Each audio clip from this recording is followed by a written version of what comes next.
Maxey returned from his concussion, Tobias Harris scores only 2 points, and the Sixers signed Kai Jones.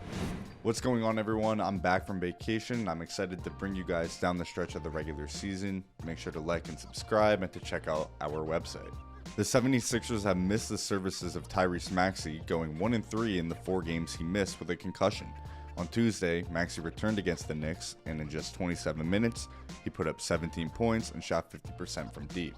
On Thursday against the Bucks, he put up 30 points for the 18th time this season, making 12 of his 23 shot attempts. But the whistles were quiet for Maxey because he ended up with just 3 free throws. The Sixers are going to need him to play like he did Thursday as often as possible if they want to avoid the play-in. They're currently the 7th seed following the loss to the Bucks and are just a half game up on the Miami Heat in 8th place.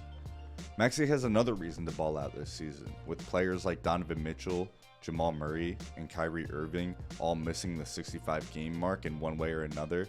There are all NBA team spots up for grabs, especially in the guard spots. Now, I know the all NBA teams are positionless, but I do think the voters will have some fatigue about voting with positions in mind or as a factor.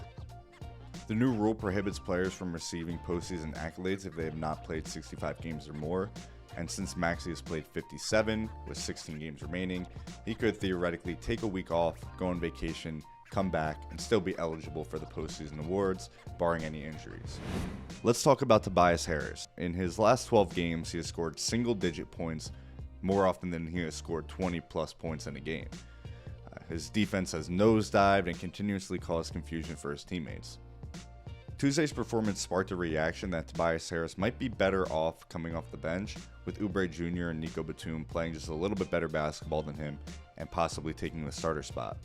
Well, in reaction to this possibility, Nick Nurse said, quote, "Nope, not yet." And that can be interpreted multiple different ways, just even asking which side of the comma is more important. That's why he was not coming off the bench against the Bucks. But in the first 3 quarters against the Bucks, it looked like we were in store for another Toby snooze fest, notching only 3 points in the first half. But things would change when he started being more aggressive on offense in the fourth quarter, putting up 9 of his 15 points in the frame while missing only 1 shot. With Joel out, the team needs Harris to play like he did in the fourth quarter throughout the entire game, or else stealing away wins from any team is going to be extremely difficult.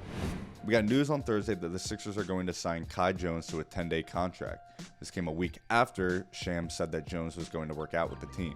He's a former first-round pick, athletic big that the Sixers desperately need with Embiid out. Here's what Liberty Baller's Paul Hudrick had to say. He's only played 67 NBA games and his skill set is still mostly raw, but if you're looking for a guy who will fight for rebounds, challenge shots at the rim, and finish lobs ferociously, albeit recklessly a lot of the time, Jones isn't a bad option. New Sixer Buddy Hield and Kai Jones are well known to be close, sharing Bahamian background and playing for the Bahamas national team.